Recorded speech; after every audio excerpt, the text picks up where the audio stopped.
All right, here with the head football coach of the Maury Commodores, Dyrri McCain. His team wins at 33-6 here on a Thursday night for Powhatan Field. They moved to 8-1 on the season. Coach, you take down a Norcom team that was on a 5-game winning streak, just beat Lake Taylor. Ask a couple of your guys, and I'll ask you now, was it sort of a statement type of game to say, hey, where we still stack up around the area, the Eastern District, and here for Class 5 Region A?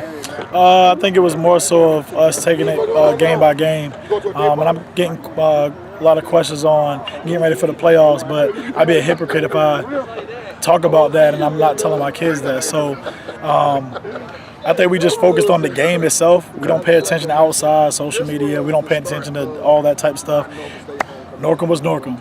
We didn't worry about them beating Lake Taylor. We didn't worry about who their opponents before. We're focused on Friday. What's today, the 16th? Or, how you match up with them, basically. Yeah, today. We worried about today. We worried about today. So not about whatever was happening, whatever we're doing, whatever they're not doing or doing. We focused on today.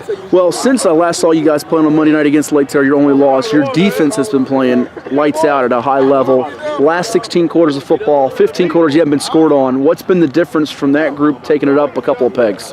I think it's team football. I think the biggest thing that's been preached the past few months was family football and team football. And what we mean by that, and what the kids have bought into, is it doesn't matter who scores a touchdown. It doesn't matter who's getting the yards. It doesn't matter who's getting the sack or the interception. It doesn't matter. Mm-hmm. When we look up at the scoreboard and we see the result, this is what the guys wanted.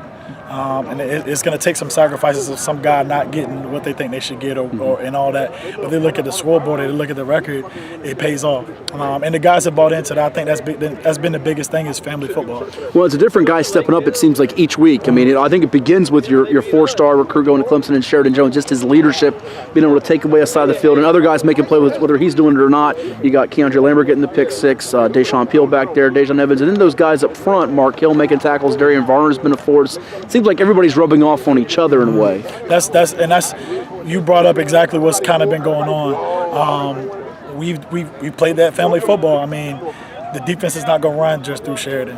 You got Mark, you got Darian, you got Keandre, you got Tariq, you got DJ, you got guys. Offensively, it's the same way.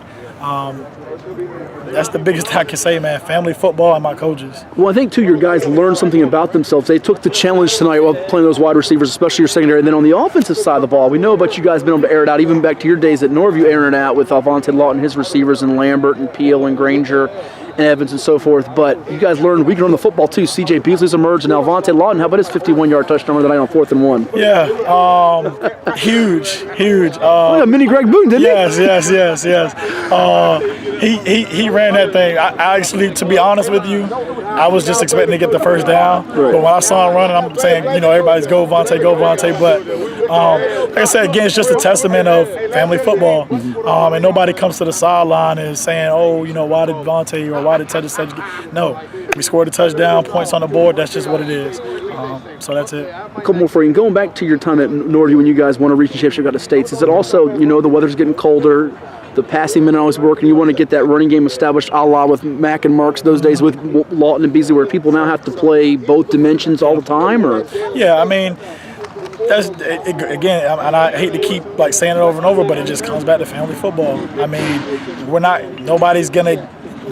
C.J. Beasley's not going to get the ball 40 times a game. Keandre Lambert's not going to get 20 passes on him a game. Tashawn Granger's not going to get 20 passes on them game. Avante's not going to get, whatever.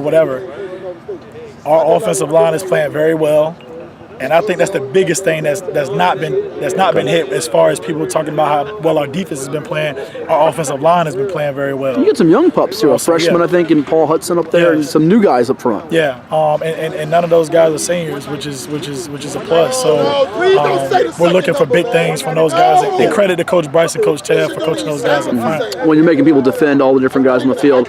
Last one for you, to thank you for your time. You got the bye weekend in Granby. I know they're winless, but it is a rivalry game. The importance of being able to possibly play here at home through November and what that would give you if you guys are able to take care of business to get to 9-1 and maybe have the 1 seed. What would that mean for you guys? That's the biggest thing is we got to take care of Granby. And the funny thing is I was in this situation before as far as winning the district and seeding and all that type of stuff when I was here in 06.